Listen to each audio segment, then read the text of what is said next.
Então, nosso entrevistado já está conosco. Com muita honra, vamos conversar com o advogado, professor de Direito Digital da Fundação Getúlio Vargas, Dr. Luiz Augusto Durso. Dr. Durso, tudo bem? Boa tarde. Boa tarde, querido Zaidan, Ronald, boa tarde a todos os ouvintes da Rádio Bandeirantes. Bom, nós temos um tema aí, eu me lembro que quando havia, ainda há, né, muitas dúvidas sobre a extensão do poder do Estado em relação ao que as pessoas fazem diante da ameaça da Covid-19, né?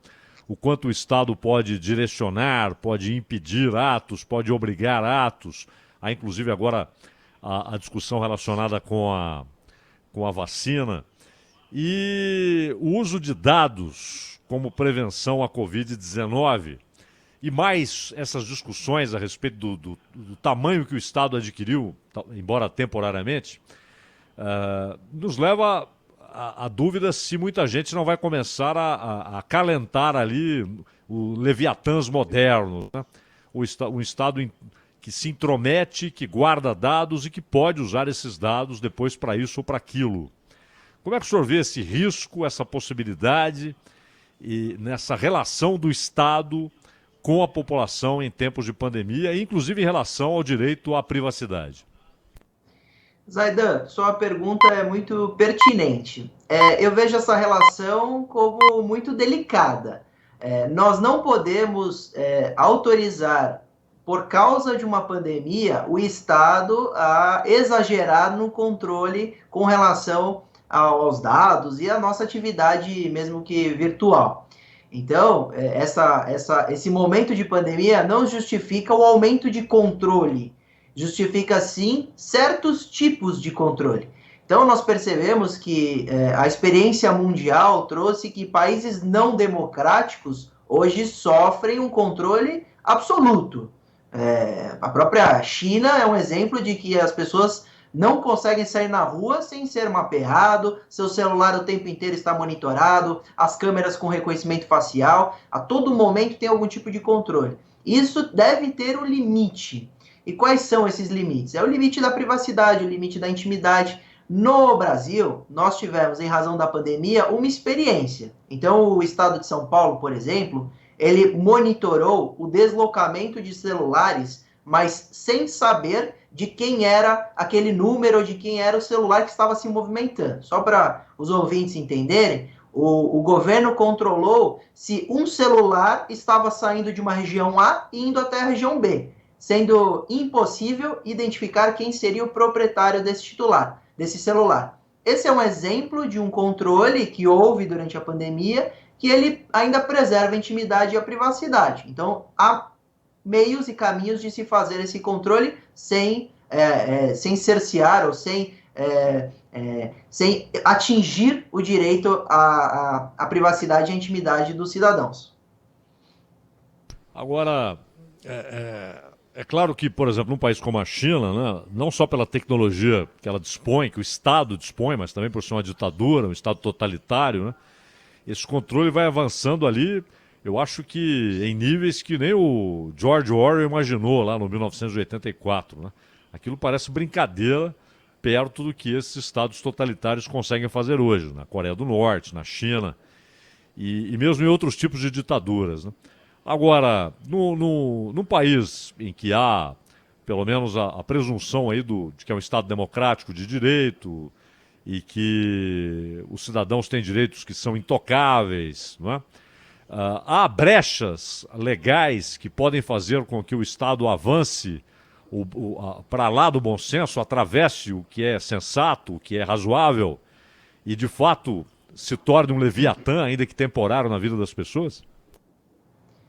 A pergunta, novamente, eu sei que eu sou suspeito, porque o Zaidan é um querido amigo, mas as perguntas do Zaidan são sempre muito pertinentes. Essa pergunta também boa, muito boa, Zaidan, porque nós precisamos ver que esses direitos constitucionais, então, como falamos da privacidade, da intimidade e etc., são subjetivos. Então, não há na lei, nem na Constituição Federal, o que seria exatamente ofender esses direitos. Então, cabe interpretação. O que nós precisamos sempre estar atentos é que não há que não deve haver uma flexibilização muito grande desses direitos a ponto de autorizar o Estado a controlar as nossas vidas de maneira absoluta. E a gente pode imaginar que esse controle está muito distante, mas não está. Esse controle está muitas vezes em nossos bolsos. O celular é uma ferramenta maravilhosa, tecnológica, que ajuda a vida do ser humano em muitas coisas, mas ele não deixa de ser um ponto de coleta de dados. E por isso que essa coleta deve ter limites. E por isso precisamos estar sempre, de maneira muito rigorosa, a vigiar esse mapeamento que o Estado fará em razão de pandemia, em razão de segurança pública, etc. Então, deve haver algum tipo de monitoramento? Claro que deve. Câmeras de segurança sempre traz mais segurança pública. Não dá também para eliminarmos todo tipo de segurança, mas não dá também para autorizarmos, por exemplo, ao Estado mapear os nossos celulares, dados de navegação e de movimentação, que isso seria preocupante. Mas nós temos uma novidade que vai de encontro a esse assunto, que é a entrada em vigor da Lei Geral de Proteção de Dados, a LGPD. Essa lei foi aprovada em 2018, estava em vacácio legis, e a expectativa é que ela seria prorrogada, sua vigência, só para 2021, em razão da pandemia. Mas agora tivemos uma novidade na última sexta-feira, que mudou o destino dessa lei, que vigorará no nosso país nos próximos 15 dias, assim que o Bolsonaro vetar ou sancionar uma medida provisória que está em suas mãos, como o projeto de lei de conversão. Assim que ele analisar isso, teremos Lei Geral de Proteção de Dados em nosso país. E o que isso tem a ver com o nosso tema? Tem a ver que a LGPD, ela limita a coleta de dados, armazenamento, o envio entre empresas, e quando tivermos esse controle com a lei vigorando, ela também será submetida ao Estado. O poder público também deve respeitar a LGPD e poderá ser punido, inclusive, por causa de vazamentos ou do mau uso dos dados. Então, nós temos uma lei que vai ajudar e muito nesse controle para que o Estado não extrapole a sua competência e comece a acompanhar a vida de todo mundo. Durso, lei à parte e que aconteça realmente nos próximos 15 dias, acho que foi do dia 26 de agosto, mais 15 dias para frente, né, para ela entrar em vigor. A questão é, se o governo ou um governo cria um sistema que envolve tecnologia, um aplicativo, para gerenciar se as pessoas estão indo para lá ou para cá, ok, para saber se houve aglomeração, não houve e tal, mas não divulga dados das pessoas, como você bem frisou, tudo bem, maravilha. Agora, quem é que controla se esse sistema criado ou usado pelo poder público tem segurança suficiente para proteger os dados daquelas pessoas? Foi o que aconteceu e muito se falou na Ásia quando esses aplicativos surgiram, porque eles eram muito frágeis do ponto de vista da segurança e foram contados vários casos de invasão desses dados, inclusive com revelação de dados pessoais, de adultério, de frequentar esse ou aquele ambiente. Esses dados vazaram. Como a gente pode ter a garantia de que isso não vai acontecer? Afinal de contas, é algo que o cidadão não tem controle. Boa pergunta, Ronald. Na verdade, não é do dia 26 em diante, porque são 15 dias para o Bolsonaro analisar a partir do recebimento em seu gabinete. Então, tá, não do dia que saiu da Câmara, né? Então.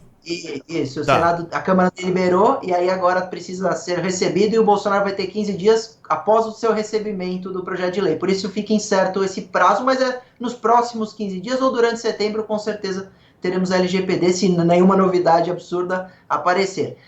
E a lei, a LGPD, trouxe um ôrgão, que é a Autoridade Nacional de Proteção de Dados. Esse órgão vai ser o grande fiscalizador. E é esse órgão que vai responder a sua pergunta. O ANPD, que será esse órgão fiscalizador, precisará auditar também, precisará entrar em contato com o governo que estará tratando dados de celular, por exemplo, e falar como você está armazenando isso, está armazenando de maneira segura, pode sofrer um hackeamento ou não, e o DPO, que é o encarregado de proteção de dados, deverá responder a essa autoridade.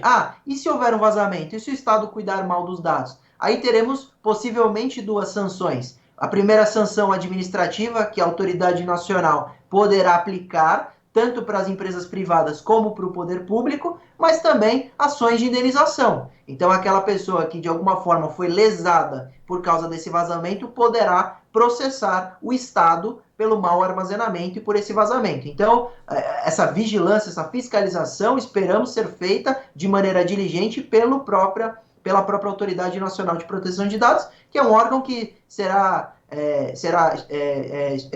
concedido agora. A sua concepção será nesses próximos dias, porque o Bolsonaro precisa também nomear todos os diretores, o diretor-presidente e os diretores deste órgão, para de fato termos ele sair do papel, né? É isso que nós precisamos agora com a entrada em vigor, que tudo isso saia do papel e de fato proteja a intimidade, a privacidade e os dados dos usuários. A gente tem exemplos em outros lugares do mundo em que isso está funcionando muitíssimo bem? Temos a Europa, inclusive a Europa foi a nossa grande inspiração para a LGPD, porque a Europa criou a GDPR, General Data Protection Regulation, que é a LGPD deles, é a Lei de Dados da Europa. E lá, a Europa sofria muito, porque por não ser um grande polo de informação, polo de tecnologia, como é o Vale do Silício e como é a Ásia, ela sofria muito sendo um polo onde só se colhia dados dos europeus. E eles reagiram com essa GDPR e é um case de sucesso. A GDPR, de fato, é uma lei excelente que está sendo aplicada de maneira muito eficiente na Europa e o Brasil quase que copiou. A LGPD ela foi inspirada na GDPR e é o grande exemplo mundial de proteção de dados, porque os Estados Unidos também protege bem, mas como tem no contraponto um polo como o Vale do Silício, que quer, de fato, colher dados, porque as redes sociais fazem muito isso, ele tem um contraponto muito forte nas decisões do país. Então, a Europa seria um exemplo melhor. Luiz Augusto Durso, minha última pergunta, ela se relaciona de alguma maneira àquele primeiro tema, não tem a ver com o direito digital, mas eu pergunto a você, como cidadão e, claro, pelo seu conhecimento das leis e principalmente da Constituição. Como é que você recebe essa ideia e como é que você se posiciona na discussão a respeito de obrigatoriedade de aplicação da vacina, ou seja, de o cidadão ser obrigado a tomar a vacina? Ou seja, mais do que o direito seria uma imposição. Como é que você se posiciona nesse debate? Eu não tenho opinião formada sobre isso, até porque nós temos um contraditório muito bem formulado. A primeira seria a saúde pública, que as pessoas de fato precisam estar imunes para parar de se contagiar pelo coronavírus e contagiar a terceiro, e em contraponto teria o direito da pessoa tomar ou não a vacina, a liberdade de escolha. Então é muito polêmico o tema. Minha área de atuação é o direito digital e os cybercrimes, então, por enquanto, não tenho opinião formada sobre isso, esperando-se só, com todo o coração aberto, que de fato tenhamos uma vacina eficiente e aqueles que tomarem e que de fato quiserem se imunizar ao vírus, que façam, e aqueles que não quiserem, que briguem por esse direito, esperando que a vacina seja aplicada e de alguma forma diminuiremos os contágios e as mortes por esse vírus que é o coronavírus. Então, espero que encaremos essa situação da melhor forma possível e que os médicos e a própria OMS se posicionem nesse sentido, Ministério da Saúde, etc. Durso, a minha última pergunta. Você acha que com a LGPD, a Lei Geral de Proteção de Dados, tem muita gente que é completamente avessa às transações digitais, né? Principalmente usando aparelho celular e tal? Você acha que com a divulgação dessas informações e cada vez mais as pessoas sabendo que existe algo que as protege de alguma forma dos dados que elas detém, isso pode diminuir a distância que existe entre a facilidade que os aplicativos estreitam as relações do cidadão com o sistema bancário, por exemplo, podem ficar menos, como é que eu posso dizer, mais estreitas e mais utilizadas por um grupo de pessoas que hoje trata isso com um certo distanciamento? Boa pergunta, Ronald.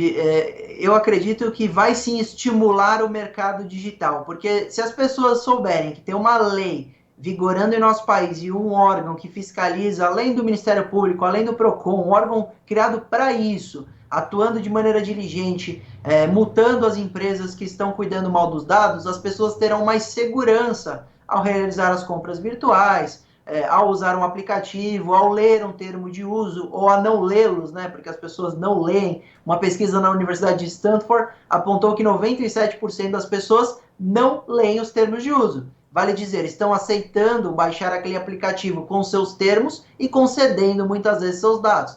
Então, se a lei fizer já trazer uma diretriz a transformar esses termos em mais seguros, os usuários se sentirão mais seguros ao navegar, ao usar a internet, ao comprar, ao usar o internet banking. Então, eu acho que a lei fomenta esse mercado e estimula a migração para a internet, principalmente porque teremos mais segurança ao fazer um cadastro, ao fornecer os dados e ao aceitar um termo de uso. Então, eu vejo que uma lei extremamente positiva, sim. Claro que aqueles que acreditam que isso não vai mudar muita coisa, e eu falo, nós precisamos cobrar. Então, se a autoridade nacional não estiver fazendo seu papel, exercendo seu papel, iremos cobrar do governo federal e da autoridade nacional. Se tivermos poucas multas e as empresas estiverem, de fato, negligenciando o cuidado, vamos denunciar, vamos cobrar, porque o efeito pedagógico dessa lei, só pela sua entrada em vigor, já é muito positivo. Lembrando só, Ronald, que as sanções pela autoridade nacional, em razão de um projeto de lei que foi votado na época do coronavírus, no comecinho da pandemia, ficaram para o ano que vem, em agosto de 2021. Então a LGPD entra em vigor e as sanções, que é um artigo específico da lei, ficam para o ano que vem, em agosto de 2021.